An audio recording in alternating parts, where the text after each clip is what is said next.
जून के दौरान मानसून की बरसात में आई कमी को देखते हुए मौसम विभाग ने जून के लिए बरसात के अनुमान में बदलाव किया है। पहले अनुमान था कि जून के दौरान सामान्य बरसात होगी, लेकिन अब सामान्य से कम बारिश की भविष्यवाणी की गई है।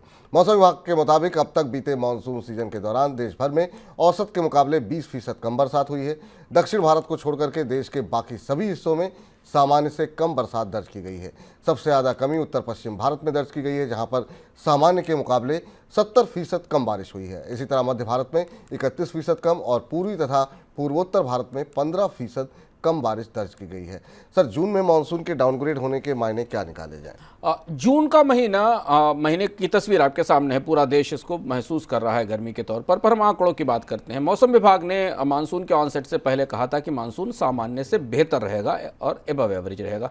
जून में ये पूरा अनुमान सर के बल आकर गिरा और हमें अब आज मौसम विभाग को ये बात कहनी पड़ी कि जून में मानसून सामान्य से कम रहा। उसकी वजह ये कि देश के एक बड़े हिस्से में जो प्री मानसून रेंज थी वो बिल्कुल नहीं हुई उत्तर भारत के हिस्से में, जबकि जिन हिस्सों में रेंज दिखाई भी दी हैं उनमें दक्षिण भारत के कुछ हिस्से को बता दिया जाए तो सब जगह मानसून का डेफिसिट दिखाई दे रहा है।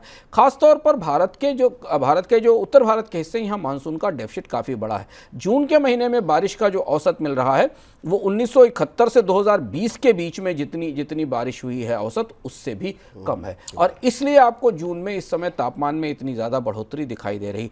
मानसून के मामले में आमतौर पर माना जाता है कि मानसून की शुरुआत के बाद अगर वो रुकता या फंसता है तो उसके बाद उसकी अगली गति को लेकर चिंताएं बढ़ जाती हैं कि उससे स्वाभाविक रूप से बारिश होगी कि नहीं होगी। हालांकि मौसम विभाग ने आज फिर कहा कि मानसून में रिकवरी आएगी, जल्दी बढ़ोतरी दिखाई देगी, लेकिन अब आशंका और चिंता ज़्यादा बढ़ रही है क्योंकि जिन इलाकों में इस समय भयानक गर्मी पड़ रही है ये वही इलाके हैं जिन इलाकों में पिछले साल भी पर्याप्त बारिश नहीं हुई थी।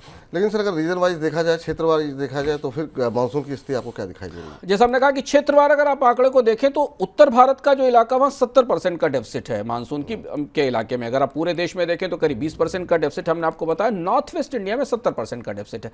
ये वो एरिया है जहां पर नॉर्मल रेनफॉल 33 मिलीमीटर के आसपास होता, 10 मिलीमीटर की बारिश दिखाई दे रही, 10.2 मिलीमीटर की। यही खरीफ का सबसे कीमती और महत्वपूर्ण हिस्सा है जहां खरीफ की बुवाई होना जरूरी है और जहां पर खरीफ की बुवाई के लिए जुलाई के पहले सप्ताह और दूसरे सप्ताह में बारिश होने की जरूरत है। इसके बाद आप सेंट्रल इंडिया पर आइए।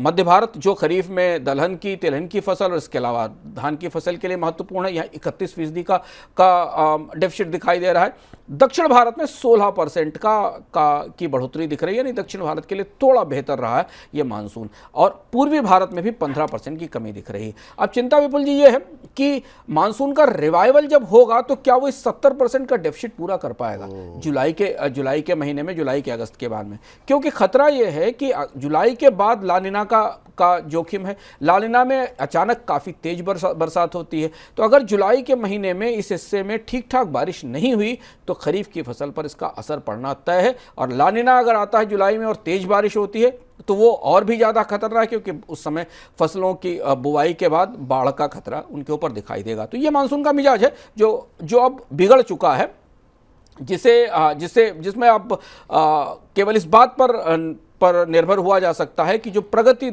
उत्तर और पश्चिम की मानसून की धाराएं हैं वो आने वाले समय में अच्छी हो और जुलाई के पहले पखवाड़े में उत्तर भारत के हिस्सों में थोड़ी बेहतर बारिश हो, नहीं तो खरीफ के उत्पादन को लेकर चिंताएं बढ़ती जाएंगी। जी, लेकिन सर ये बताइए कि जो मौसम विभाग ने अनुमान लगाया कि रिवाइवल की उम्मीद जताई है, क्या वाकई में उतनी तेज से रिकवरी आएगी या फिर धीमी रहेगी? क्या अनुमान आपको लगा? अभी तो जो पिछले आंकड़े बताते हैं उस हिसाब से मानसून टूटने के बाद रिवाइव तेजी से नहीं कर पाता है, और अगर रिवाइवल होता भी है तो लेट रिवाइव होता है। तो वो अगर रिवाइवल होगा भी, जैसे हमने पिछले कुछ वर्षों में देखा कि रिवाइवल शुरू होता है वो जुलाई के अंत में, अगस्त के आसपास शुरू होता है। तो अगर वो रिवाइवल होता है तो जुलाई का सबसे क्रूशियल पीरियड निकल जाएगा सिंचाई के लिए, और लेट सोइंग की नौबत है, उसका लेट सोइंग का रिस्क सामने होगा। अब भारतीय अर्थव्यवस्था के लिए, शेयर बाजारों के लिए इस समय मानसून सबसे महत्वपूर्ण खबर है और हम लगातार आपको मनी सेंट्रल में इसके अपडेट्स लेकर आते रहेंगे।